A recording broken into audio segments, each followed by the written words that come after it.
शांति। ओम शांति।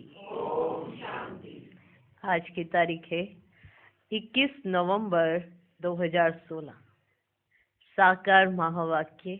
बाबा कहते मीठे बच्चे, संग दोष बहुत नुकसान करता, इसलिए संग दोष से अपनी बहुत बहुत संभाल करते रहो। ये बहुत खराब है।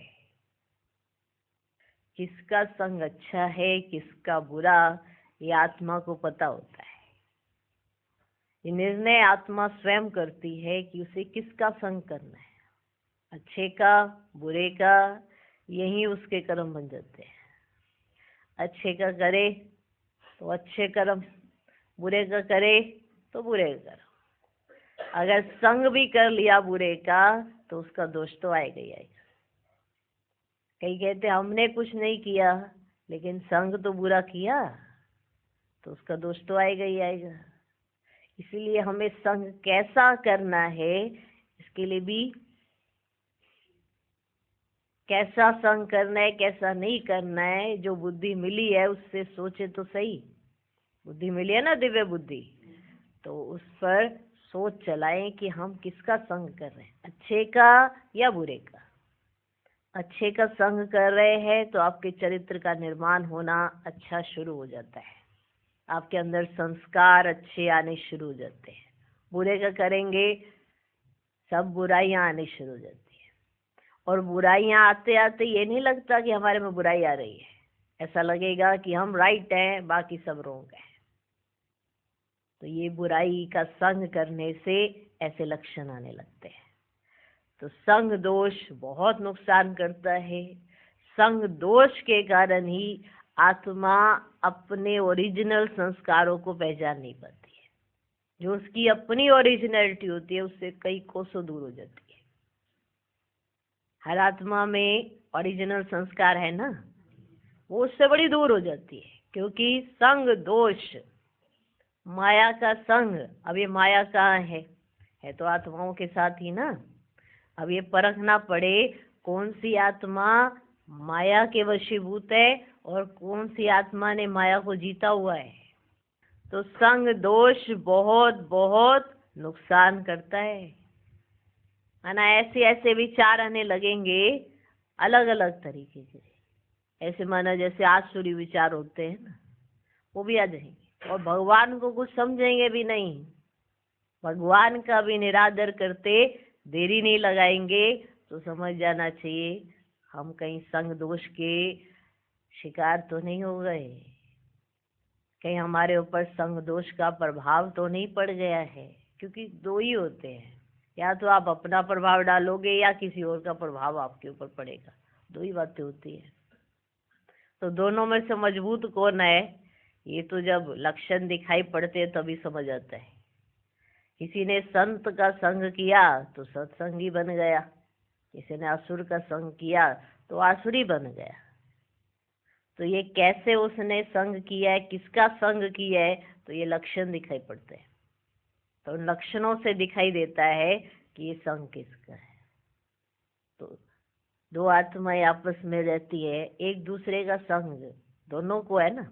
लेकिन अब जास्ती किसका प्रभाव पड़ा, जो मजबूत था, जो अपना संग देकर दूसरे को भी अपने जैसा बना सकता था, उसका प्रभाव पड़ा। अगर हम भगवान के बच्चे हैं और भगवान के संग में रंगे हैं और पक्के पक्के रंगे हुए हैं, तो आपका संग अगर कोई भी लेगा तो वो भी भगवान का बच्चा बन जाएगा, बनेगा ना, क्योंकि आप पक्के रंगे हुए हो। अगर थोड़ा थोड़ा कच्चे रंगे हुए होंगे तो कोई और रंग अपना चढ़ा के चला जाएगा। धीरे धीरे आपके अंदर भी वही नेगेटिविटी, व्यर्थ, ऐसे ऐसे थॉट आने लगेंगे और आप कहोगे मैं तो किसी के चक्कर में नहीं फंसा, मुझे तो किसी ने नहीं ऐसा कुछ कहा। क्योंकि जब संग का दोष लगता है ना, तो कोई आपके कान में ऐसे स्पेशल नहीं आके कहेगा कि तुम आसुरी सोचो या आसुरी कर्म करो, ऐसे स्पेशल नहीं कहेगा। उसकी एक्टिविटी ही ऐसी होगी कि आप धीरे धीरे उन एक्टिविटीज को कैच करते जाओगे ऑटोमेटिकली।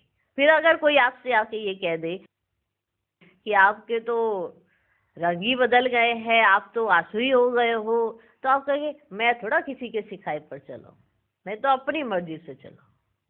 जैसे कहीं रास्ता भटक जाते हैं ना, कोई और संग ले लेते हैं, तो क्या कहते हैं, उसने थोड़ा मुझे कहा, ये तो मेरा अपना डिसीजन था कि अगर मैं गलत उसमें चला गया तो मेरा डिसीजन था, कोई मुझे नहीं चला।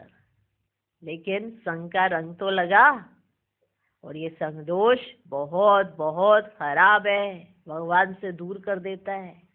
और ऐसी ऐसी भ्रांतियां अंदर पाल लेते हैं कि हमारे जैसा अक्लमंदी कोई नहीं है, भगवान से भी बड़ा अपने को समझने लगते हैं, और धीरे धीरे ये भी होने लगता है कि श्रीमत का निरादर करने लगते हैं।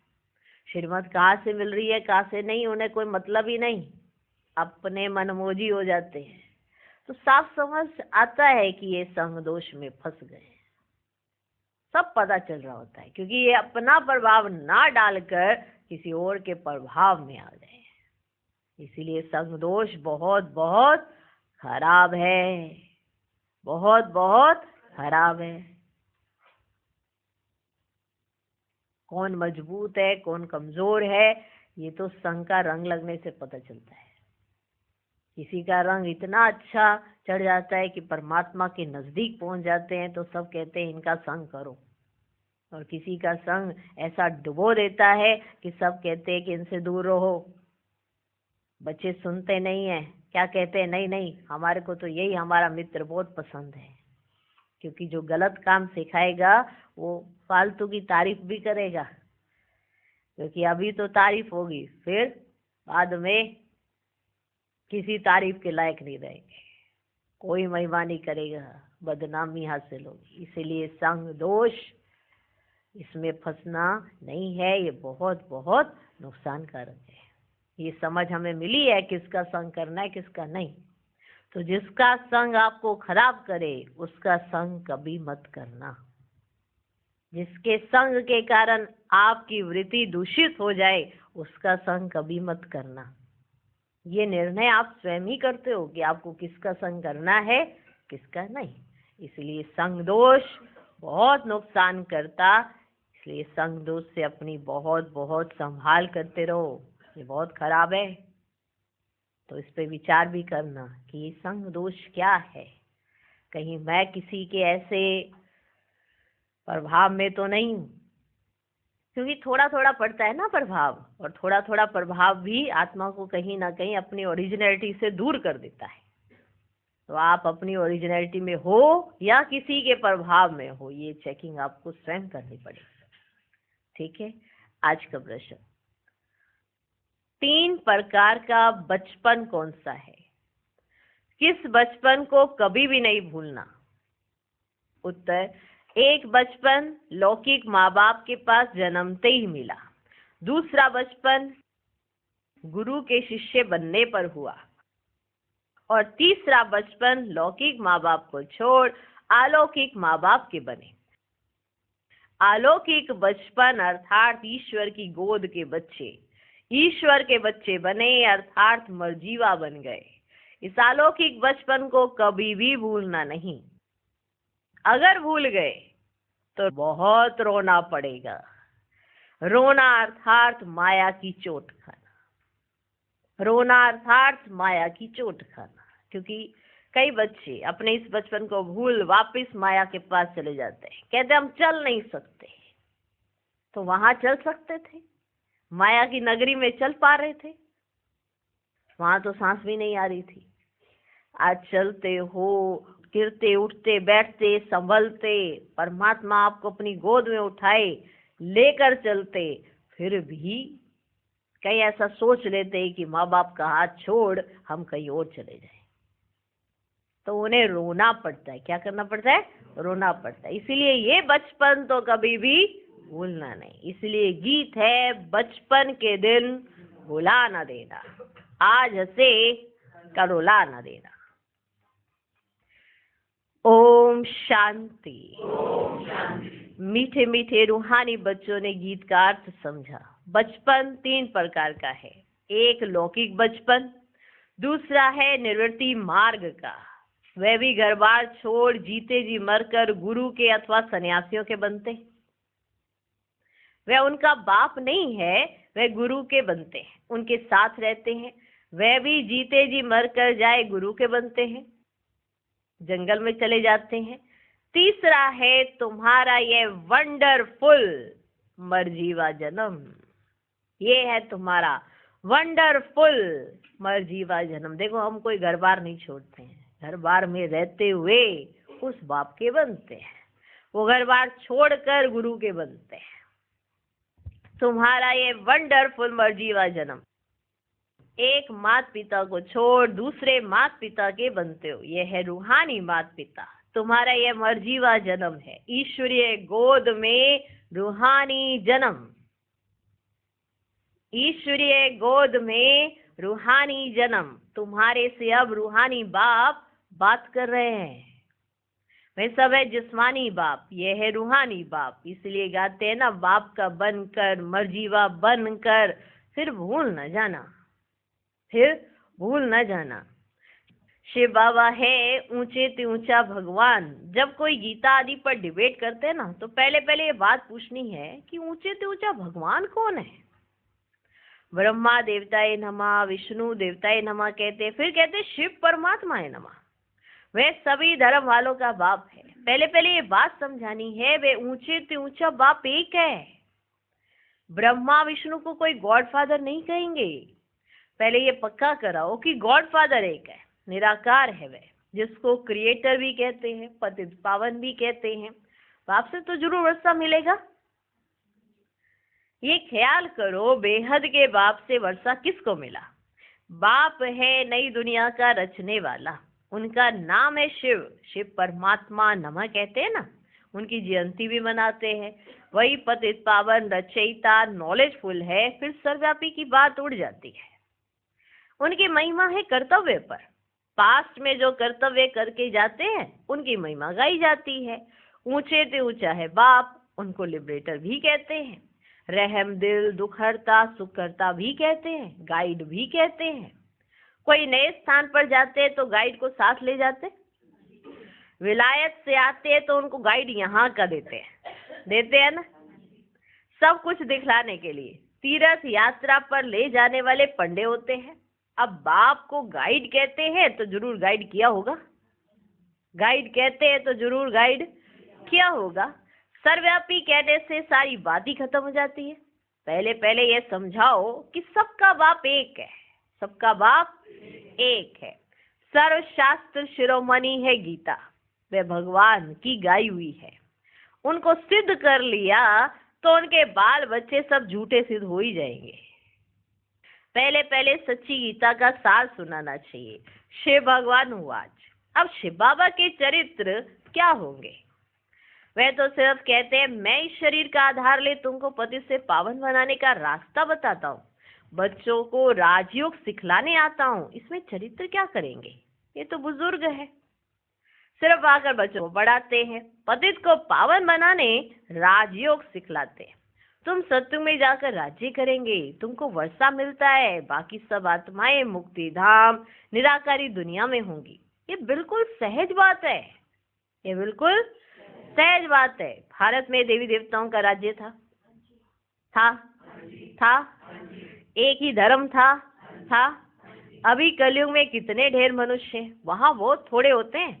परम पिता परमात्मा एक धर्म की स्थापना, अनेक धर्मों का विनाश कराने आते हैं। बाकी सब शांति धाम में चले जाएंगे, वहाँ अपवित्र आत्मा कोई रह नहीं सकती। उनका नाम ही है पतित पावन सर्व का सदगति दाता। ये पुरानी दुनिया आयरन एज, सत्युग को कहा जाता है गोल्डन एज। जो देवताओं के पुजारी हैं वह सहज सब कुछ समझ जाएंगे, जो देवताओं के पुजारी हैं वह सहज सब कुछ समझ जाएंगे। जो पूज्य हैं वही पुजारी बनते हैं। तो पहले बाबा का परिचय देना है, हम उनके बच्चे हैं ये भूलो नहीं, हम उनके बच्चे हैं ये भूलो नहीं। भूलेंगे तो रोना पड़ेगा, कुछ कुछ माया की चोट लग जाएगी। देही अभिमानी बनना है, हम आत्माओं को वापस बाप के पास जाना है। इतने ढेर मनुष्य मरेंगे, फिर कौन किसके लिए रोएंगे? तो सबको जाना है ना घर वापस। अब इतने ढेर मनुष्य मरेंगे तो फिर कौन किसके लिए रोएंगे? भारत में सबसे जास्ती रोते हैं, भारत में सबसे जास्ती रोते हैं। पहले 12 मास या हुसैन या हुसैन या हुसैन करते हैं, छाती पीटते रहते हैं। यह है मृत्यु लोक की रस्म रिवाज। तुमको अब सारी अमर लोक की रस्म रिवाज सिखला रहे हैं। समझ में आया? तुम्हारे मृत्यु लोक की रस्म रिवाज तो तुमने देख ली, अब तुम्हें अमर लोक की रस्म रिवाज सिखाई जा रही है। तुमको अब सारी पुरानी दुनिया से वैराग्य है? है क्या? किससे? या जिनसे बनती नहीं उनसे? सारी पुरानी दुनिया से वैराग्य। बाप कहते हैं मामेकम याद करो, ये सब खत्म हो जाने वाले हैं। अब हम जा रहे हैं वापस, नाटक पूरा होता है। नाटक में सभी एक्टर्स हैं, फिर मोह किसमें रखेंगे?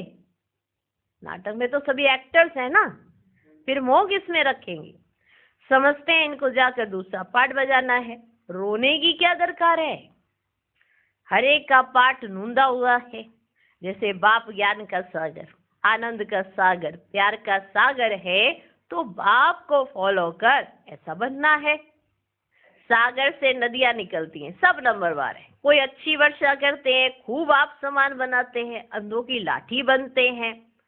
बाप को तो बहुत मददगार चाहिए, बाप को तो बहुत मददगार चाहिए। बाप कहते तुम अंधों की लाठी बनो, सबको रास्ता बताओ। सिर्फ एक ब्राह्मणी को थोड़ी अंधों की लाठी बनना है, तुम सबको बनना है, सिर्फ एक ब्राह्मणी को नहीं बनना है। एक ब्राह्मणी बैठी मुरली चलाई, बस वही अंधों की लाठी बनेगी।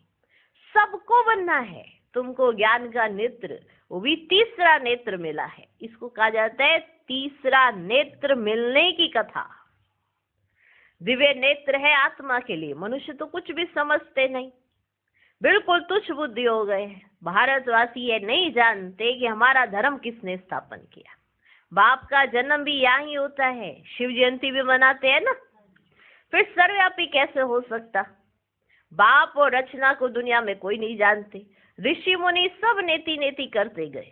ये ही बड़ी भूल की है जो परमात्मा को सर्वव्यापी कह दिया है।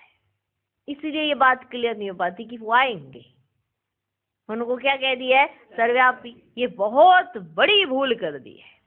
तुम सिद्ध कर बताओ कि वह सर्व का बाप है, पतित पावन लिबरेटर है। पुरानी दुनिया से नई दुनिया में ले जाते, वहां दुख की बात नहीं होती। शास्त्रों में तो क्या क्या लिख दिया है। लक्ष्मी नारायण के लिए भी कहते हैं, क्या वहां उनको विकार बिना बच्चा पैदा होगा? अरे कहा ही जाता है सर्वगुण संपन्न, 16 कला संपूर्ण, संपूर्ण निर्विकारी, वॉइसलेस वर्ल्ड। तो इतनी सी बात समझ नहीं आती। इनको कहा जाता है विशेष वर्ल्ड। फिर कैसे कहते हो वहां भी विकार होगा? पहले पहले जब तक बाप को नहीं जाना है तो कुछ समझ ना सके। सर्वव्यापी की बहुत भारी भूल है। उस भूल से निकले तब जब बाप को जाने। कौन सी भूल? सर्वव्यापी। उस भूल से निकले तब जब बाप को जाने।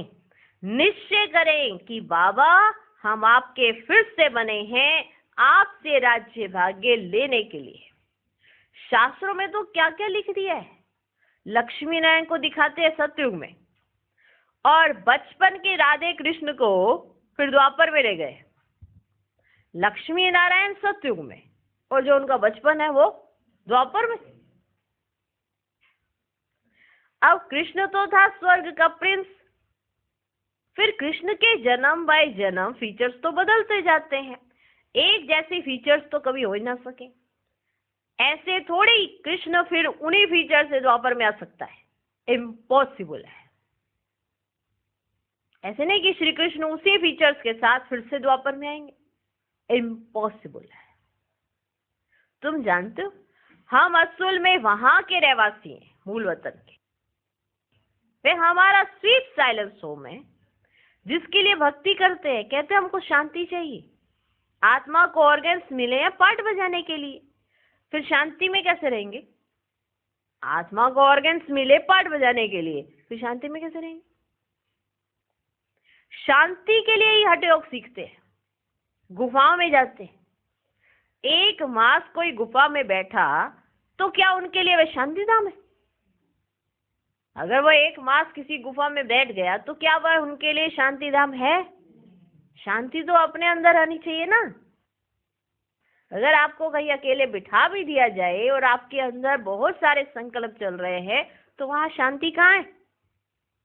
और ऐसी शांति तो हो ही नहीं सकती। जब तक आत्मा शरीर को ना छोड़े तब तक वो शांत हो नहीं सकती। पाठ बजाने के लिए ही शरीर लिया है ना, तो पाठ तो उसे बजाना पड़ेगा। एक शांति अलग है जो बिल्कुल शांति है, वो है मूल वतन की शांति। एक आत्मा शांत रहे, क्रोध न करे, एक वो शांति। वो शांति ही हमको धारण करनी है ना इस शरीर के अंदर रह के, क्योंकि ये अनुभव करना है कि आत्मा शांत स्वरूप है। और अगर बाहर से कोई आपको अशांत करने की कोशिश करता है, आपको शांत नहीं होना है। क्यों? क्योंकि वो बाहर से अशांति इसलिए ला रहा है, क्यों? उसके पास तो माया का संग है, आपके पास तो बाप का संग है। आप शांति में रहो, ड्रामा आपके हिसाब से ही चलेगा। कारण क्योंकि आपके साथ कौन है? बाप का साथ। और क्या चाहिए? ठीक। तो गुफाओं में कोई एक मास रहा तो क्या वह शांति धाम है? तुम जानते हो अब हम शांति धाम में जाकर फिर सुख धाम में आएंगे पाठ बजाने। वो लोग कहते हैं जो सुखी है उनके लिए स्वर्ग है, जो दुखी है उनके लिए नरक है। ऐसे कहते हैं, जो सुखी है उसके लिए यहाँ पे ही स्वर्ग है और जो दुखी है उसके लिए यहाँ नरक है। तो कोई अर्थ नहीं हुआ ना। तुम जानते हो स्वर्ग नई दुनिया और नरक पुरानी दुनिया को कहा जाता है। स्वर्ग नई दुनिया, नया शरीर, कोई बीमारी नहीं, कोई तकलीफ नहीं, वायुमंडल भी अपने हिसाब से, प्रकृति अपने हिसाब से, तो उसे कहेंगे ना स्वर्ग। यहाँ थोड़ा कोई स्वर्ग है। यहाँ तो कोई ना कोई बीमारी, ऐसा तो है नहीं कि अमीरों को कोई बीमारी नहीं लगती, लगती है। तो वो सुखी कहाँ है? सुखी माना बिल्कुल तन भी तंदुरुस्त, मन भी तंदुरुस्त और सब कुछ भरपूर, उसे कहते हैं सुखी स्वर्ग में। वो लोग कहते हैं जो सुखी है उनके लिए स्वर्ग है, जो दुखी है उनके लिए नरक है। तुम जानते हो स्वर्ग नई दुनिया, नरक पुरानी दुनिया को कहा जाता है। भगवान उवाच, ये भक्ति, यज्ञ, तप, दान, पुण्य आदि करना, ये सब है भक्ति मार्ग, इनमें कोई सार नहीं। सत्युग त्रेता को ब्रह्मा का दिन कहा जाता है। ब्रह्मा का दिन सो तुम ब्राह्मणों का दिन। फिर तुम्हारी रात शुरू होती है। तुम पहले पहले सत्युग में जाते हो, फिर तुम ही चक्र में आते हो। ब्राह्मण, देवता, क्षत्रिय, वैश्य, शूद्र तुम ही बनते हो। तुम कहते हो शिव भगवान उवाच और वे कहते हैं कृष्ण भगवान उवाच। फर्क लंबा है। वे पूरे 84 जन्म लेते हैं। उनके साथ सारी सूर्यवंशी संप्रदाय पुनर्जन्म लेते लेते अब फिर अंत में राज्य भाग्य ले रहे हैं। तुम बच्चे जो समझते हो उनको ही मजा आता है। तुम बच्चे जो समझते हो, माना जिनको समझ में आ रहा है उनको ही मजा आता है। आ रहा मजा? आ रहा है? सुनते सुनते मजा आता है। जिसको समझ में आता है वही सुनता है तो उसको मजा आता है। तो तुम समझते हो तो तुम्हें मजा आता है, नए को मजा नहीं आएगा। तुम किसकी निंदा नहीं करते हो, बाप तुम्हें कितना सहज समझाते हैं। संग दोष बहुत खराब है। स्वर्ग में ऐसी बातें होती नहीं। उनका नाम ही है स्वर्ग, बैकुंठ, सुखधाम। शास्त्रों में तो लिख दिया कि वहां भी असुर थे। वहां असुर कहाँ से है?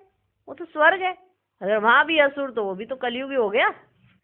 अब तुमको मालूम पड़ा है कि हम विश्व के मालिक थे। वहां जमीन आसमान कोई में भी पार्टीशन नहीं रहता। अभी तो कितने पार्टीशन, अपनी अपने हदें डालते रहते। दुनिया में कितने झगड़े होते हैं। तो जब कोई भी आए तो पहले पहले उनको समझाओ कि बाप कौन है, भगवान किसको कहा जाता है, ये समझाओ। बाप कौन है, भगवान किसको कहा जाता है? ब्रह्मा विष्णु शंकर हैं देवताएं। भगवान एक होता है, 10 नहीं होते। श्री कृष्ण भगवान हो ना सके, भगवान कैसे हिंसा सिखलाएंगे?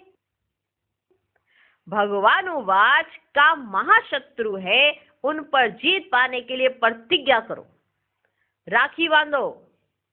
ये अभी की बात है। जो कुछ पास्ट हो गया है वह फिर भक्ति मार्ग में होगा। दीप माला पर महालक्ष्मी की पूजा करते हैं। ये थोड़ी किसको पता है कि लक्ष्मी नारायण दोनों ही इकट्ठे हैं। लक्ष्मी को धन कहां से मिलेगा? कमाई करने वाला तो पुरुष होता है ना। नाम लक्ष्मी का गया हुआ है, पहले लक्ष्मी पीछे नारायण। वे फिर महालक्ष्मी को अलग समझ लेते हैं, उनको 4 भुजा दिखाते हैं, 2 स्त्री की 2 पुरुष की, परंतु वे इन सब बातों को जानते ही नहीं है ना। तुम अब डिटेल में जानते हो, तुम अब डिटेल में जानते हो। मजा आ रहा है? मजा आ रहा है? तो गीत सुना, बचपन के दिन भुला ना देना। आत्मा कहती है बाबा हमको अब स्मृति आई है। आ गई? सवेरे सवेरे उठकर बाप से बातें करनी चाहिए। अमृत वेले बाप को याद करना अच्छा है ना। शाम के टाइम एकांत में जाकर बैठो, भले आपस में स्त्री पुरुष इकट्ठे हो तो भी ये बातें करते रहो। अगर स्त्री पुरुष आपस में इकट्ठे में बैठे हैं तो भी यही बातें करते रहो। शिव बाबा ब्रह्मा के तन से क्या कहते हैं? हम जब पूज्य बनते हैं तो बाबा को याद नहीं करते थे। कैसे थे ना हम, है ना? जब पुजारी बनते हैं तो बाप को याद करते हैं। ऐसी ऐसी बातें करनी चाहिए जो कोई सुने तो वंडर खाए। आधा कल्प हम काम चिता पर बैठ जलकर भस्म हो गए थे, कब्र दाखिल हो गए थे। अब हमको ज्ञान चिता पर बैठना है, स्वर्ग में जाना है। ये पुरानी दुनिया है, भारतवासी समझते हैं ना ये स्वर्ग है। अरे स्वर्ग तो सतयुग में होता है। स्वर्ग में देवी देवताओं का राज्य था, यहाँ तो माया का पंप है। अब बाबा कहते हैं संग दोष में आकर कहाँ मर नहीं जाना, ये तो बहुत पछताएंगे। इम्तिहान की रिजल्ट जब निकलती है ना तो सबको मालूम पड़ जाता है। आगे बचिया ध्यान में जाकर सबको सुनाती थी, ये रानी बनेगी, ये दासी। माना ध्यान में जाती थी बच्चियां और फिर आके संदेश सुनाती थी और फिर कहती थी ये देखो रानी बैठी है, वो देखो दासी बैठी है। फिर बाबा ने बंद कराया। पिछाड़ी में सब कुछ मालूम पड़ जाएगा कि हमने बाप की कितनी सर्विस की, कितनों को आप समान बनाया। वह सब याद आएगा, साक्षात्कार होगा। बिना साक्षात्कार के धर्मराज भी सजा दे ना सके। बच्चों को बार बार समझाया मामेकम याद करो। बाप आकर मीठे मीठे झाड़ का सैपलिंग लगाते हैं। वो गवर्नमेंट झाड़ों का सैपलिंग लगाती है, उत्सव मनाते हैं। या नई दुनिया का सैपलिंग लग रहा है। तो ऐसे बाप को भूलो मत, बाप की सर्विस में लग जाओ, नहीं तो अंत में बहुत पछताना पड़ेगा। अभी वर्षा नहीं लिया तो कल कल्पांतर का हिसाब हो जाएगा, इसलिए पुरुषार्थ फुल करना है। अगर अभी वर्षा नहीं लिया तो कल कल्पांतर का हिसाब हो जाएगा, क्योंकि अभी जो भी रिकॉर्ड करोगे वही रिकॉर्डिंग होगी। इसमें तो समझने की जरूरत है ना। तो मुझे क्या रिकॉर्ड करना है, ये सब कुछ आपके हाथ में। एक है बाहर की परिस्थितियों का आना, उसमें आपकी स्थिति का हिलना या ना हिलना, आपने कितना प्राप्ति की है उस आधार पर होता है। लेकिन आपने जो खुद से रिकॉर्ड करना है वो तो आप ही देखोगे ना। तो फिर नहीं तो कल्पांतर के लिए यही रिकॉर्डिंग हो जाएगी। इसलिए बदलना चाहते हो तो बदल सकते हो। तो ऐसे बाप को भूलो मत, बाप की सर्विस में लग जाओ, नहीं तो अंत में बहुत पछताना पड़ेगा। अभी वर्षा नहीं लिया तो कल कल्पांतर का हिसाब हो जाएगा, इसलिए पुरुषार्थ फुल करना है। अच्छा, मीठे मीठे सिकिलधे बच्चों प्रति माता पिता बाप दादा का याद प्यार और गुड मॉर्निंग। रूहानी बाप की रूहानी बच्चों को नमस्ते। हम रूहानी बच्चों की भी रूहानी बाप को नमस्ते नमस्ते नमस्ते। Good morning good morning good morning. धारणा के लिए मुख्य सार। पहला पॉइंट, जैसे बाप ज्ञान का सागर, आनंद का प्यार का सागर है, ऐसे बाप समान बनना है और आप समान बनाने की सेवा करनी है। सबको ज्ञान का तीसरा नेत्र देना है। दूसरा पॉइंट, ऐसा कोई भी संग नहीं करना है जो पछताना पड़े।